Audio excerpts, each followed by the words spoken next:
Merhaba arkadaşlar, Draft 3. Halo semuanya.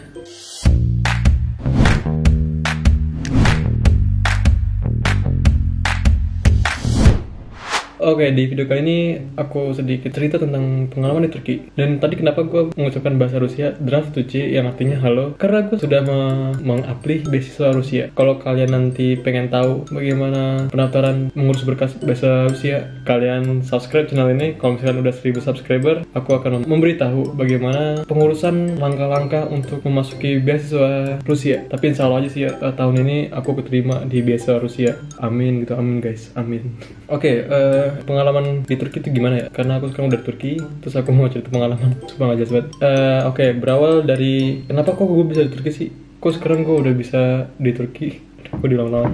Intinya gini, langkah awal gue bisa di Turki itu pertama dari awal-awal banget, lagi dari SMA. Sebenarnya gue tahu beasiswa Turki itu dari SMP. Itu gue udah tahu beasiswa Turki yang namanya itu Imam Hatip. Itu beasiswa juga. Itu buat SMA di Turki. Kalau kalian mau SMA di Turki, kalian bisa apply yang namanya itu Imam Hatip. Tetap di Turki burs lari tapi. Oke, habis itu gue sebenarnya setelah lulus itu udah mulai apply beasiswa Turki. Tapi karena belum ada ijazah, jadi gue mengundurkan diri setahun. Akhirnya di tahun 2019 tuh gue apply lagi beasiswa Turki, dan akhirnya gue hanya keterima di tahap wawancara guys. Jadi gue di Turki ini bukan beasiswa, tapi gue lewat nilai rapor. Jadi gue ke Turki itu bukan beasiswa lagi guys. Jadinya yang di video ini itu gue hanya memberitahu sampai langkah wawancaranya dan apa aja yang dicakupkan beasiswa itu, karena gue ambisius gue dalam beasiswa Turki itu kayak wow banget gitu. Gue udah 2 kali nyoba cuy. Di tahap pertama itu gue gak keterima sama sekali, yang 2018 setelah lulus SMA. Terus 2019 itu gue apply lagi, gue hanya keterima di wawancara, dan akhirnya pas lagi pengumuman untuk berangkat ke Turki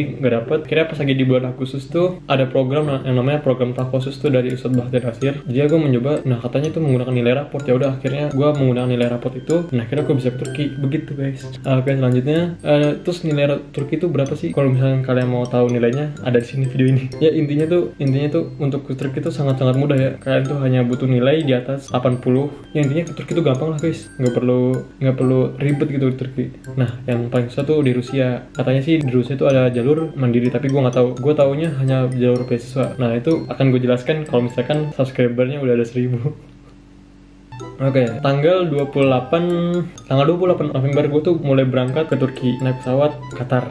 Gue transit dulu ke Qatar, baru tuh langsung ke Turki. Nah, terus ekspresi gue pertama kali ke Turki itu kayak, oh ini Turki, udah gitu loh. Enggak. Pokoknya ya seneng lah bisa ke Turki. Tapi gue sebenarnya tujuan gue tuh kayak pengen banget ke Rusia gitu. Wow. Tapi kalau misalnya nggak dapet ya nggak apa-apa sih. Terima aja guys.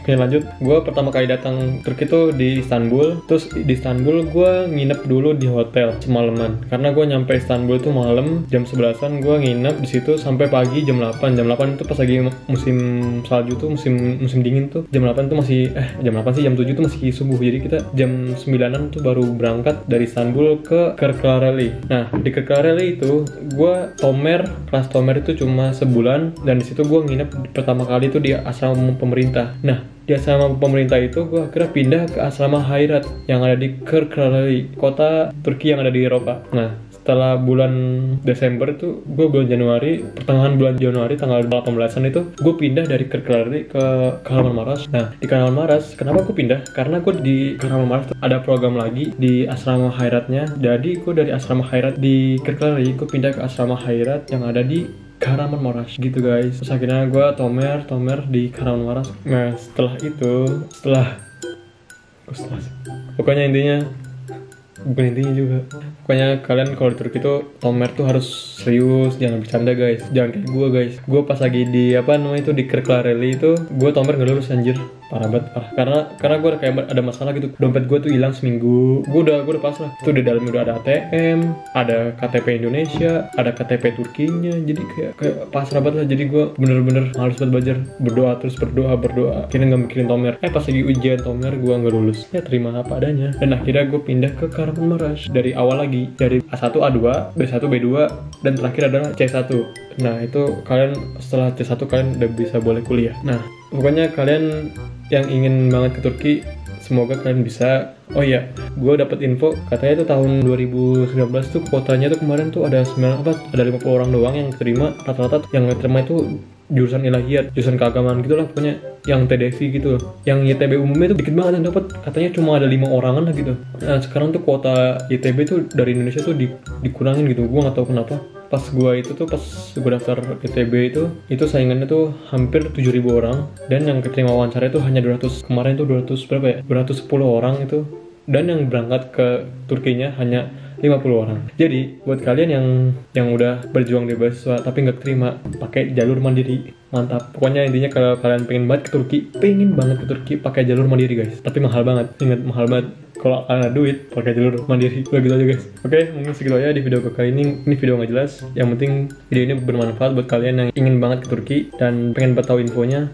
Mungkin video ini menjadi salah satu referensi buat kalian. Oke, mungkin segitu aja di video kali ini. Kalau kalian suka tinggal like, kalau kalian tidak suka tinggal dislike. See you next time, bye bye. Gue Urus, goodbye, sampai jumpa, sampai bertemu kembali.